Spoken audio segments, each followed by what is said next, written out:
একজন প্রবাসী মানুষ অকালে মৃত্যুবরণ করে। হয়তোবা আপনারা জানতে চাইবেন কেন সে অকালে মৃত্যুবরণ করে। একজন প্রবাসী মানুষ দেশে গিয়ে ওই মানুষটাই বেশি দিন বাঁচতে পারে না কেন? দীর্ঘদিন একজন প্রবাসী মানুষ প্রবাসে ছিল, ওইখানে তার কোনো কিছুর অভাব ছিল না, অর্থের কোনো সংকট ছিল না। যখন প্রবাস থেকে যখন দেশে যায় তখন অর্থের শূন্যতা, ওই মানুষটাই অকালে মৃত্যুবরণ করে।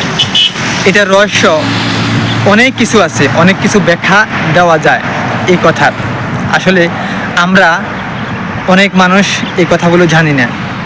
একজন মানুষ যখন প্রবাস থেকে দেশে যায়, দীর্ঘদিন যাবৎ প্রবাসে ছিল, এখন দেশে গিয়ে অর্থের শূন্যতা যখন ভোগে, তখন ওই মানসিক টেনশান, ওই মানসিক চিন্তা ওই মানুষটাকে অকালে মৃত্যুর দিকে ঠেলে দেয়।